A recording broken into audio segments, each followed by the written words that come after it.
Okey, Assalamualaikum. Kita masih di bab 3 simpanan dan pelaburan serta kredit dan hutang. Okey, sebelum ni kita dah tengok bahagian simpanan. So hari ini kita nak tengok bahagian pelaburan. Okey, this is pelaburan. So pelaburan ini pun terbahagi kepada 3 iaitu saham, okey, saham, amanah saham dan juga hartanah. Okey, mari kita tengok apa dia saham. Okey, saham ialah sebuah syarikat mengeluarkan saham bagi tujuan mengumpul modal. Okey, pemegang saham menerima pulangan dalam bentuk dividen dan keuntungan modal. Contoh di sini sekolah mempunyai sebuah syarikat iaitu koperasi contohnya. Jadi koperasi itu mengeluarkan saham. Okey, jadi pelajar-pelajar membeli saham daripada koperasi. Okey. Jadi apabila pelajar tamat tingkatan 5, koperasi akan memberi keuntungan modal dan juga dividen kepada pelajar. Contoh pelajar mengambil saham sebanyak RM10. Okey, RM10. Jadi pada akhir tahun, okey, pada akhir tahun tingkatan 5, koperasi akan memberi balik keuntungan modal iaitu RM10 itu dan mungkin ada dividen sebanyak RM15 contoh. Jadi jumlah yang pelajar dapat sebanyak RM25. Okey, ada keuntungan itu dividen dan juga keuntungan modal asal kita.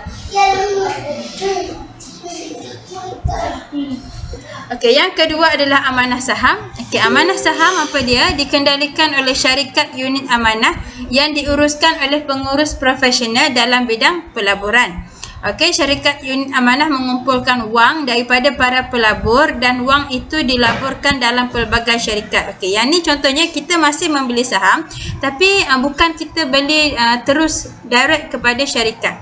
Okey, kita beli kita laburkan, beri duit kita kepada satu syarikat. So syarikat A akan membeli saham daripada syarikat B, C dan D. Faham tak?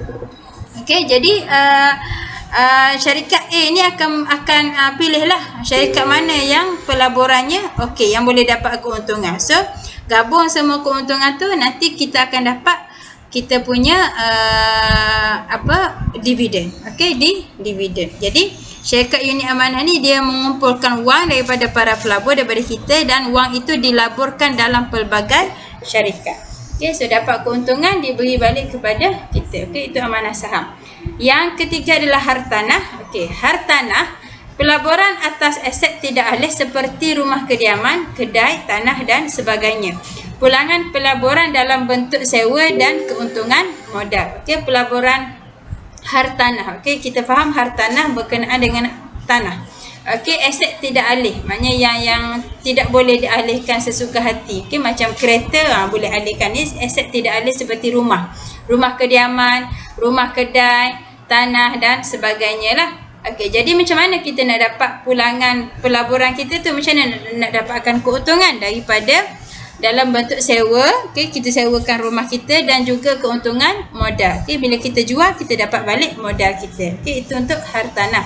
Okey, jadi apabila kita menyimpan, apabila kita menyimpankan akaun simpanan apa semua, ada keuntungan, faedah daripada simpanan kita. Bank-bank akan beri keuntungan daripada simpanan kita. Kita panggil faedah daripada simpanan, faedah simpanan.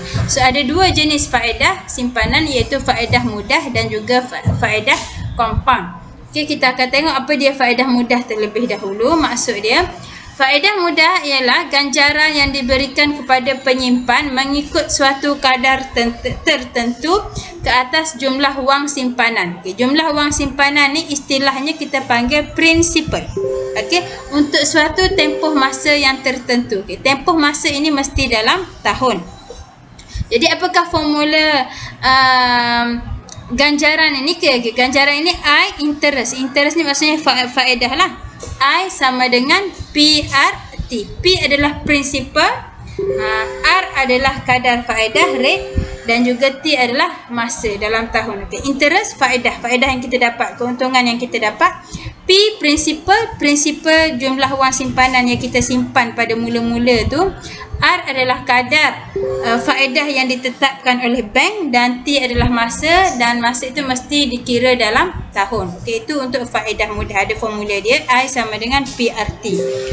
Dan yang kedua adalah faedah compound. Okey, faedah compound ini dihitung berdasarkan prinsipal asal dan juga faedah yang terkumpul daripada tempoh penyimpanan sebelumnya. Contohnya, asalnya kita simpan RM1,000. Okey, so tahun pertama kita dapat faedah 100, jadi jumlah simpanan kita bertambah menjadi 1,100. Jadi pada tahun yang kedua, kaedah faedah yang dikira adalah sebanyak 1,100. Okey, dia ambil daripada faedah yang terkumpul. Okey, tahun yang kedua dapat lagi 100. Jadi 1,200. Tahun ketiga dia akan kira daripada 1,000